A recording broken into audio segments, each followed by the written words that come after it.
Welcome again to our Interfaiths Podcast for our FIU online course. My name is Professor Iqbal Akhtar in the Department of Religious Studies and Politics and International Relations, and we're very honored today to have Professor Juan Cole at the University of Michigan, Ann Arbor, who is one of the top scholars of, I'd say, the Islamic world, Middle East, with us here today. He's here for a conference. We were very lucky to grab him for a few minutes.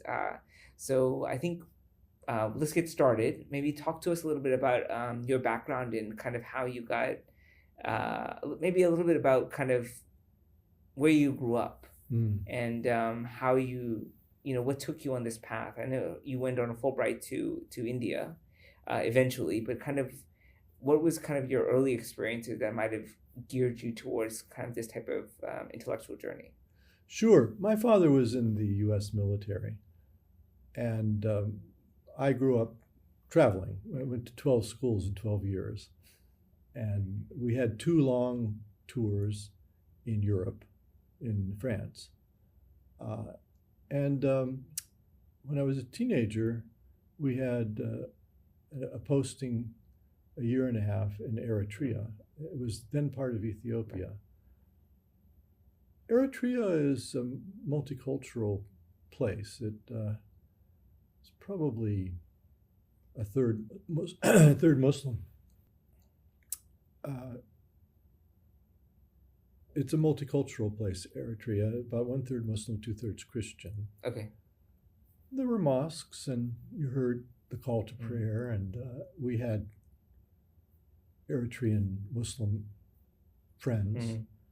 So that was my first serious contact with the Muslim world there in the Horn of Africa.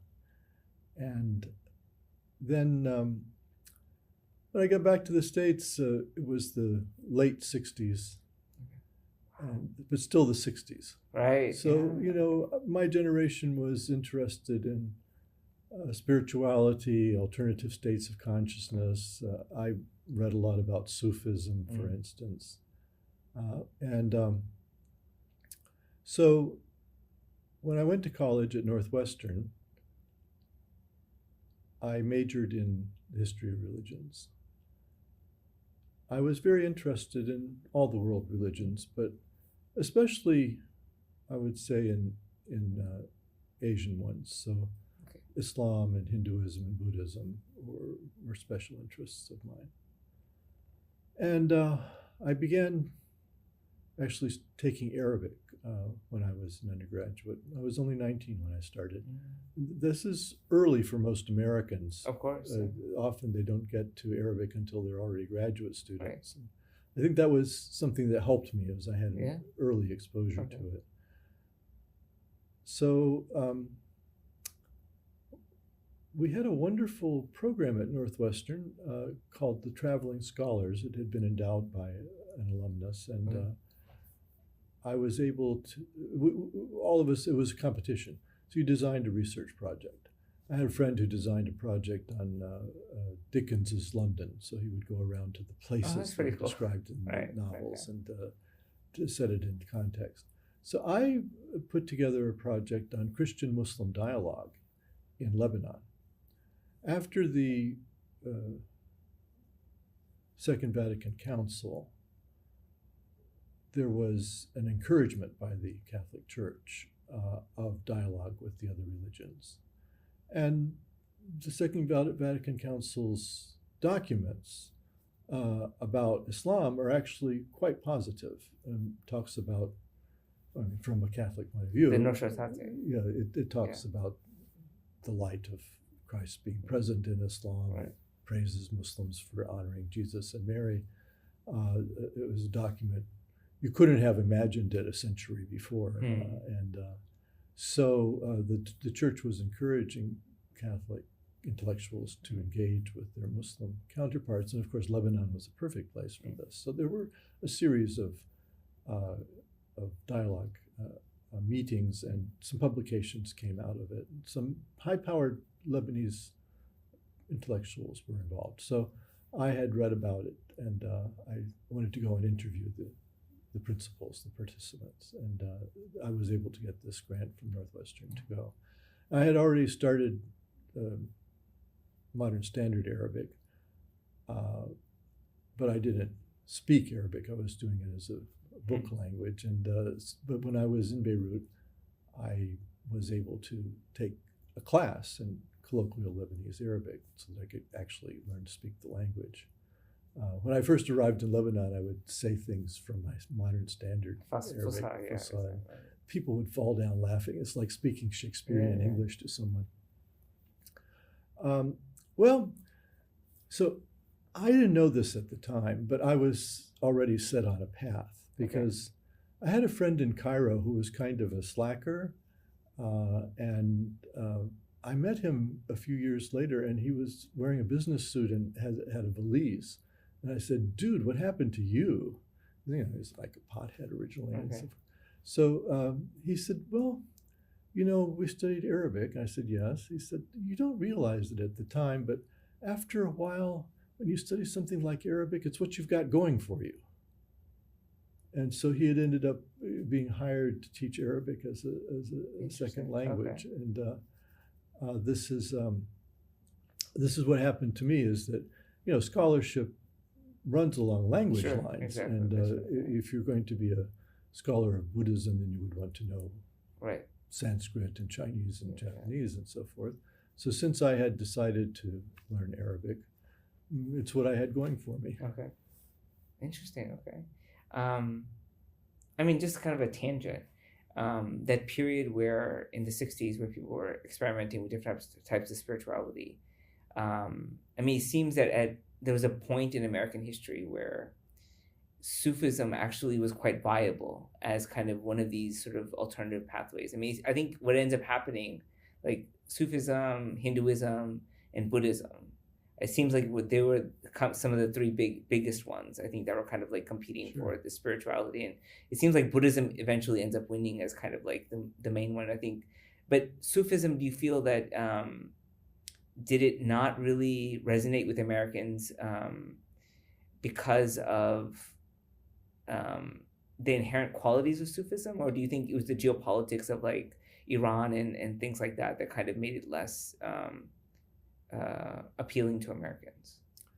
Well, it's true that I think there's a lot more awareness of and interest in Buddhism among that community of Americans who are interested in Eastern religions.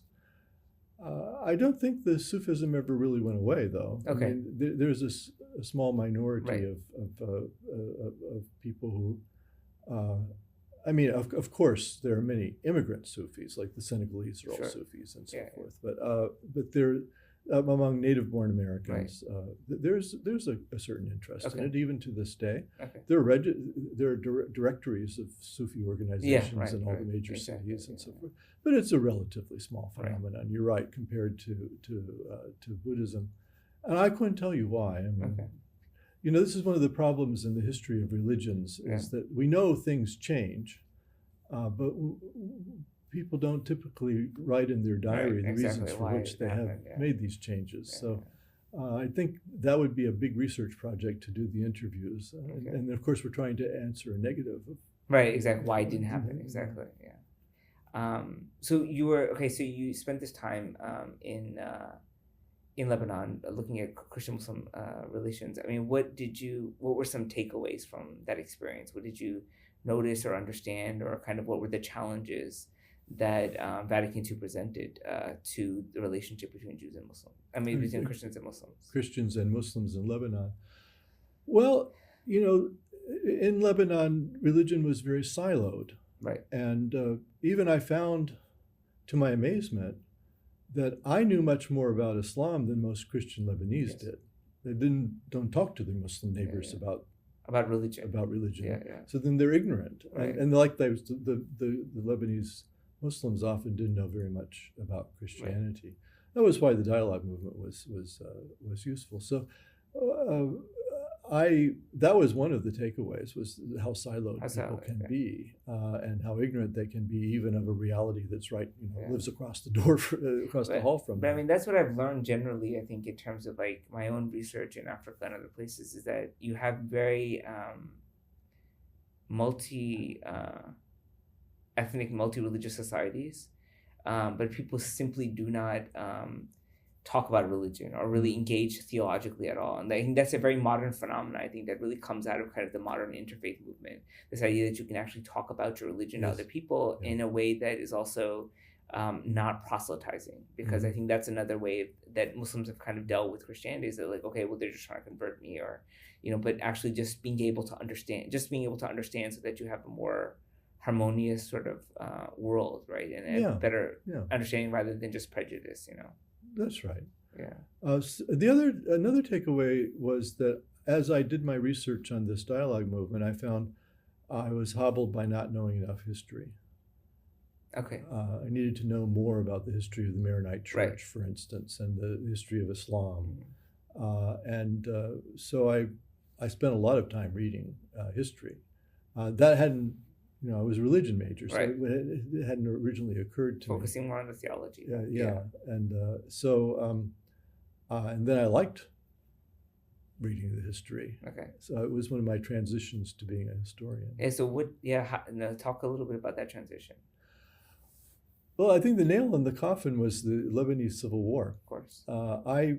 After being graduated from Northwestern in 1975, I went back to Lebanon to try to do an MA in religion at the American University in Beirut. They were the only institution in the Middle East that offered a religion degree. Okay. Not a seminary kind of degree, but the history of religions as an academic discipline was actually practiced in Lebanon, and it really wasn't allowed in Egypt.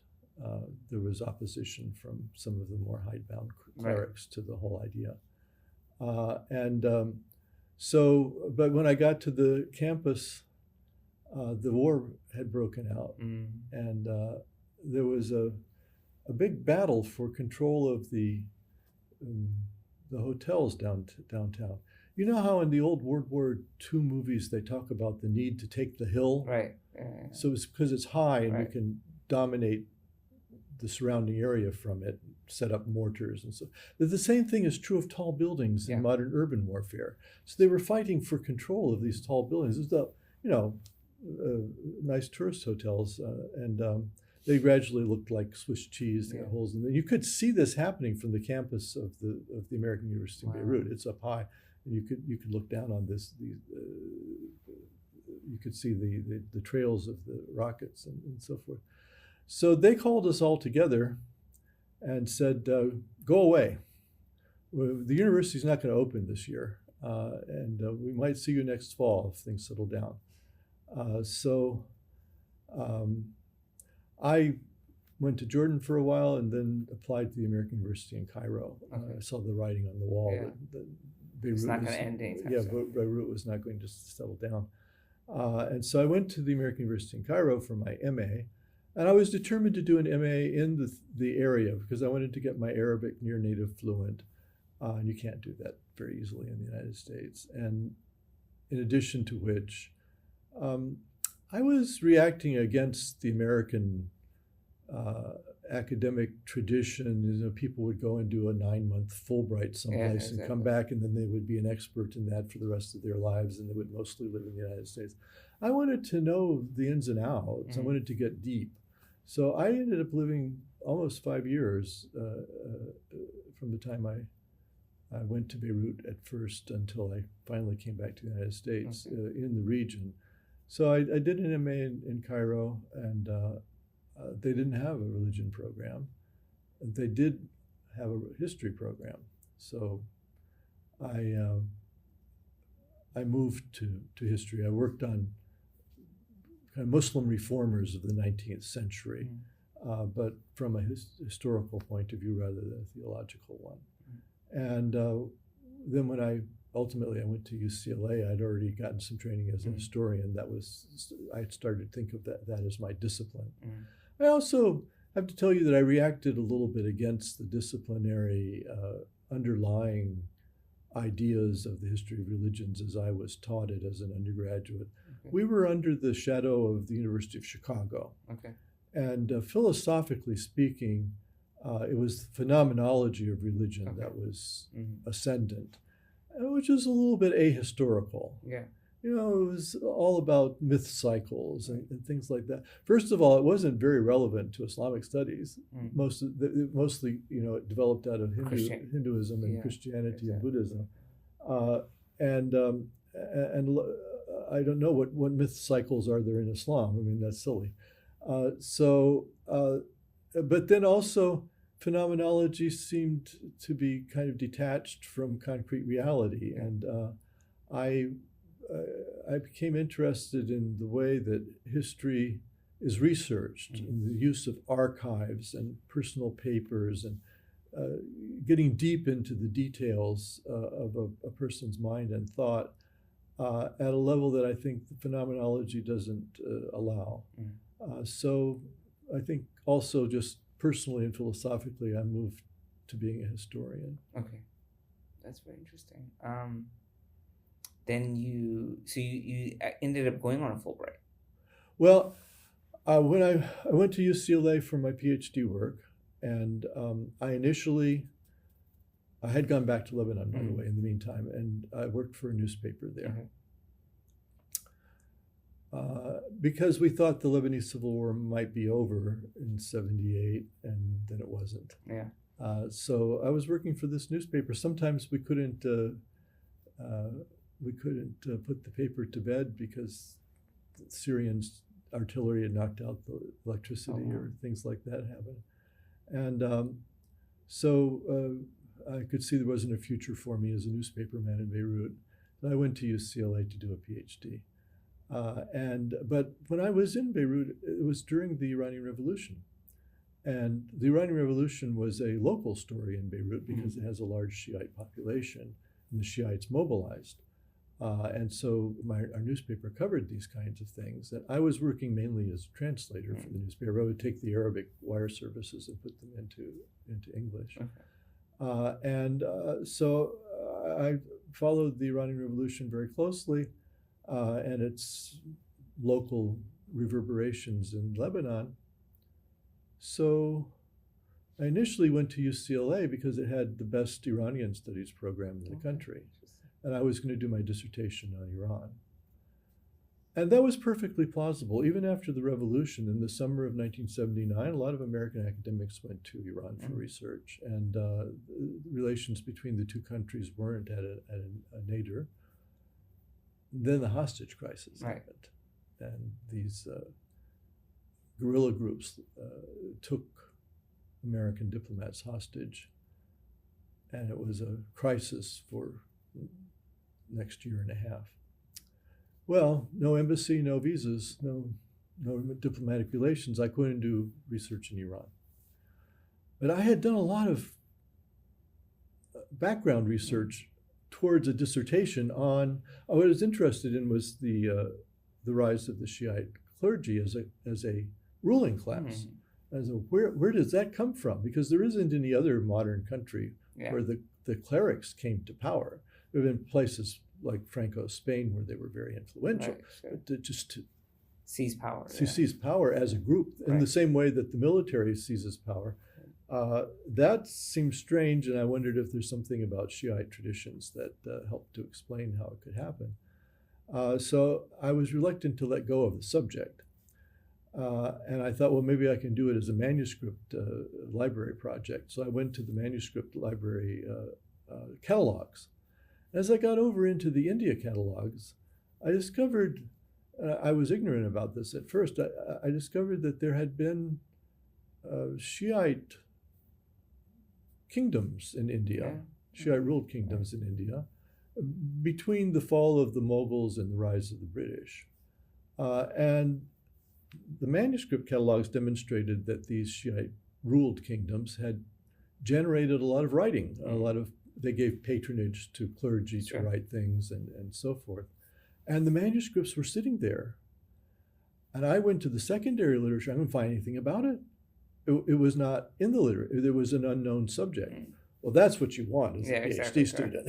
So that's a place you can make your mark. That's right. So yeah, I applied for a Fulbright and a Social Science Research Council grants, and they accepted my application and sent me off to South Asia. So that was actually unexpected, but also a pleasant idea, because remember, I was interested in Eastern religions in India and Gandhi as a teenager in the late 60s.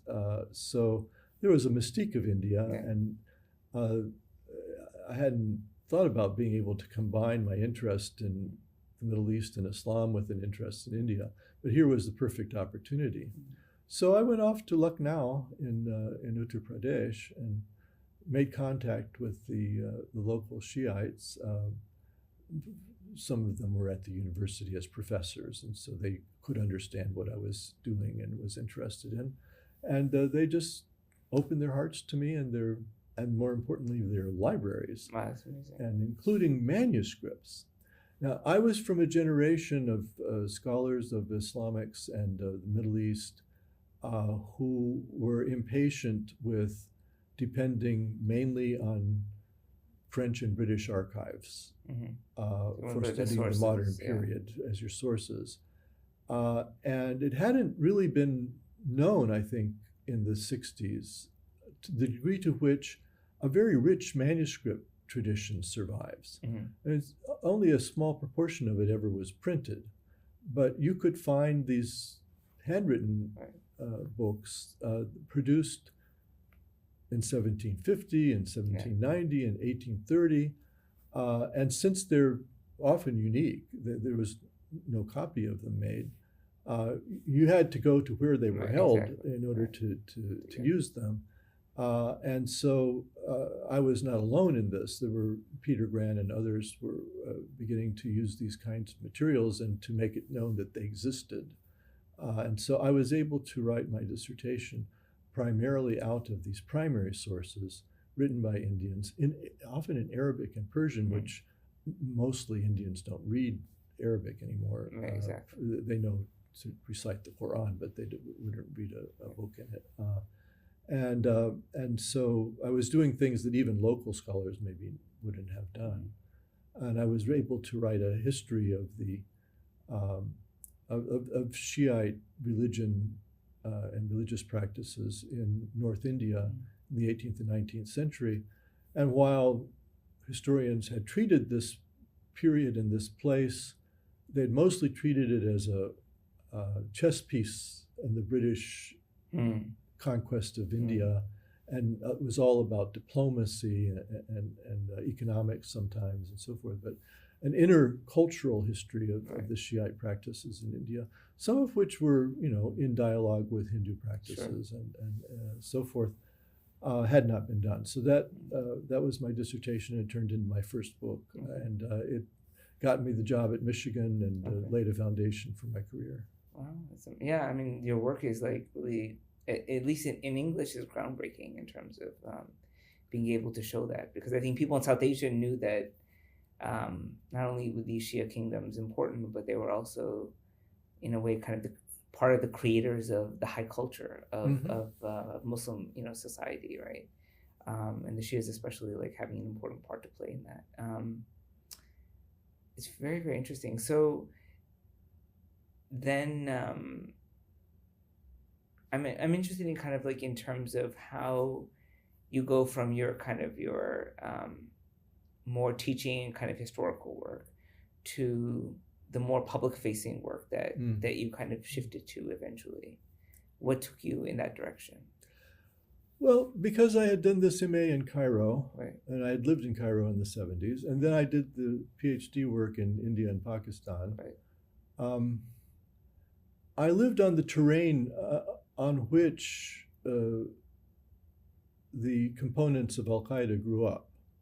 So when I was in Egypt, you read the newspapers, and 88 members of Islamic Jihad had been arrested that day. It was impossible not to be aware of it. And being specialized in Islamic movements, I was going to do some reading in it. And then when I was in Peshawar in 1982, the Afghan refugees had come, and that was, I didn't know it. I was in the same city with bin Laden and Zawahiri and the later leaders of Al-Qaeda, who were at that time running something called the Office of Services for the Afghan Mujahideen, or fighters against the Soviet invasion. So I came back to the United States. I got this job at Michigan. I was teaching my courses on the modern Middle East, or I taught some South Asia. I taught the Mughal Empire. But when 9/11 hit, the whole of America was seized with curiosity and fear and anxiety about what had happened. Who were these people, and why had they done what they had done? Well, I knew exactly who they were. I didn't have to look it up. Right. I'd lived with it. And you can follow these movements at that time they had internet bulletin boards and so forth. So knowing Arabic and Persian and Urdu, and having lived out there, I could easily answer people's questions about Al-Qaeda and 9/11. At the time, the major vehicle for intellectual exchange of a specialized sort was the email round robin. Okay. So you would just have a CC list of all the people who might be interested in this discussion, and you would send out a message, somebody else would reply. So you would have these internet discussions and dialogues. So I was on such a list. It was called Gulf 2000, which had been founded by Gary Sick, who had been in the National Security Council for the Gulf, and of course that was a place where a lot of these kinds of questions were asked by academics and policymakers. So I could answer their questions. And again, and the internet, it's really useful because it's a very fast medium. Right. It's a hot medium. It's useful if you don't have to go off for a week to do reading in order to come back and answer a question, because people will have forgotten the question was ever asked by a week later. Yeah. I could just answer their questions immediately. And so my answers about Al-Qaeda were very well thought of by my colleagues, and they told me so.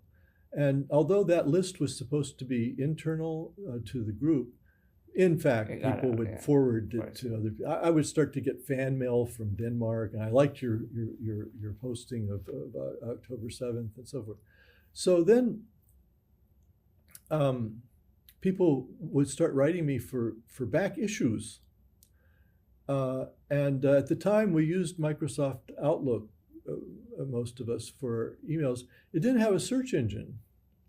It was a little bit of a hassle to go back and find an old email and send it out again. So that was 2001, the winter of 2001 was when blogging started to become a well-known phenomenon. It had existed since 1999, but it was only then gaining a reputation.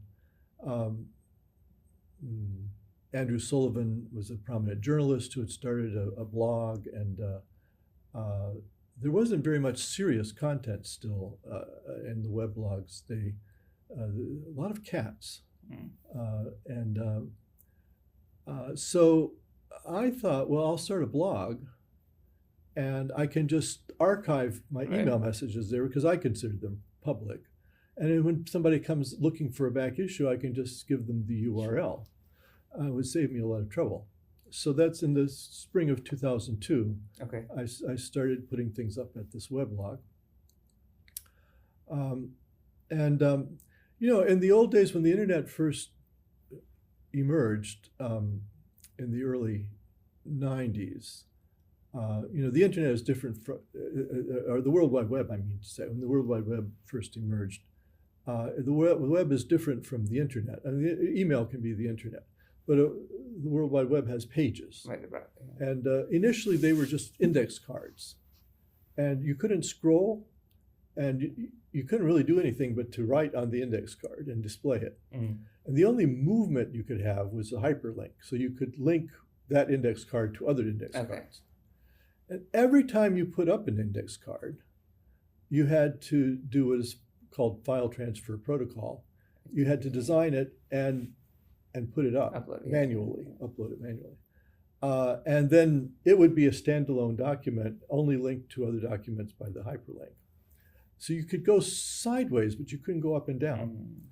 So in 1999, this young software engineers invented blogger.com, which had a window, and you could put text in and press publish, and it would FTP it for you. You didn't have to do it manually. And also, it would push down whatever text was there before and put this on top of it. So that just became much more convenient. And that was the software that we used initially, most bloggers, to put up their web pages. So, but then after a while, like it would be summer, and we professors don't teach in the summer, and I would have some time to do research, and I would be tooling around the web. And again, I knew Arabic, so I could find out things that other people couldn't.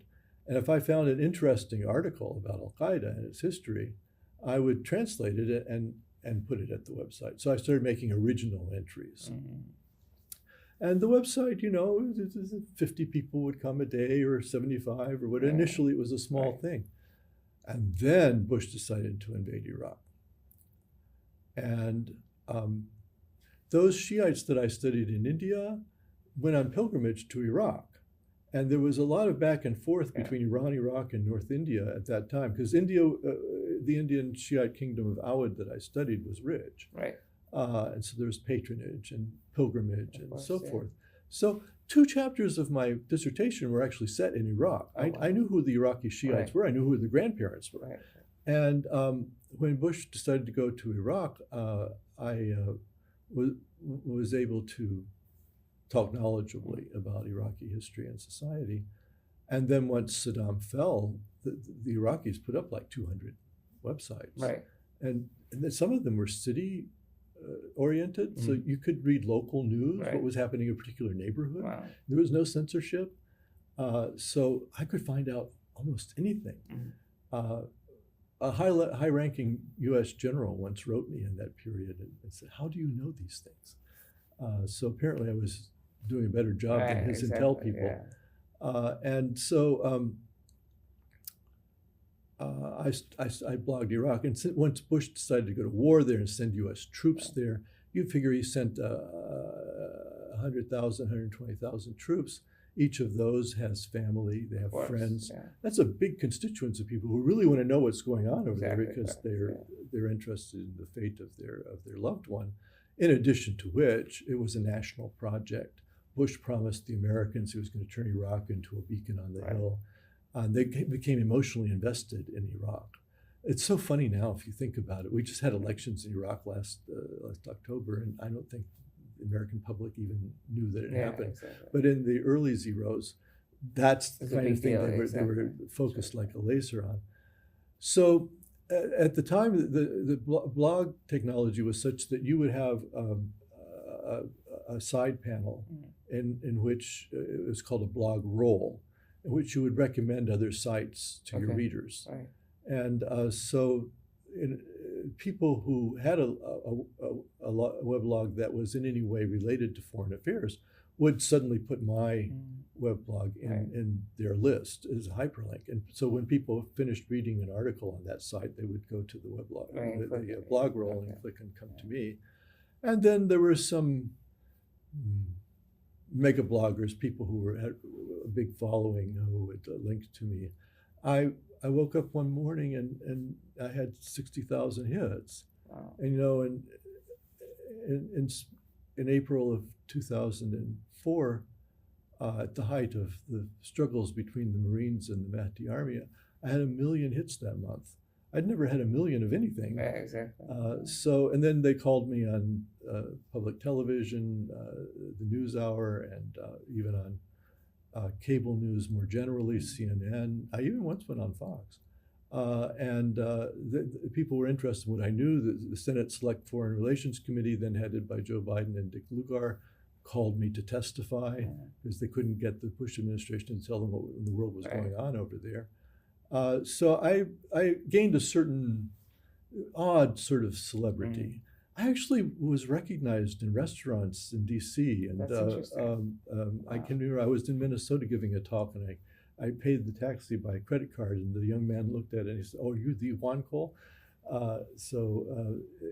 It wasn't the frivolous kind of Hollywood celebrity. I didn't have the pink limousine or anything like that, but I was very well known Well, it was C.P. Snow said that the celebrity is someone who's very well known for being very well known. Yeah. So I in a very minor way, Okay. I don't want to make too much of Sure, it, sure, but sure. I entered those ranks.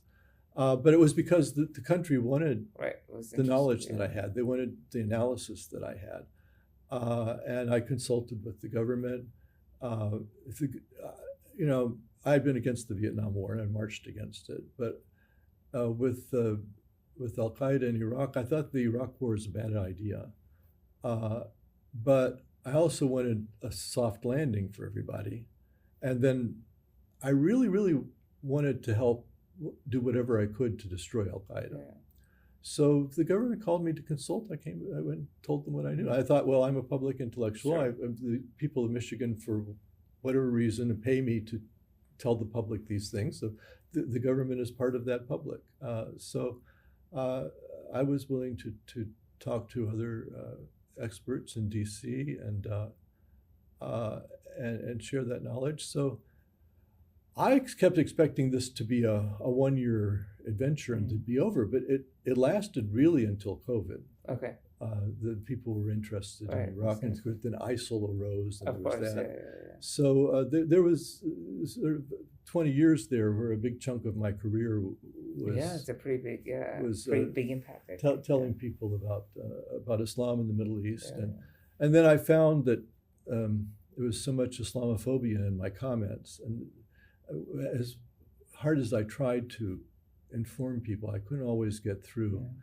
Yeah. And then it occurred to me that maybe trying to explain radical groups like Al-Qaeda and ISIL to people is not the best way to inform them about Islam more generally, because the Americans didn't realize it, but those are very tiny little sects. course, I mean, yeah. almost nobody pays Of course, attention to yeah. them in their home countries, except to the extent that they're violent. And so I had been trained at American University in Cairo and UCLA and early Islamics as well.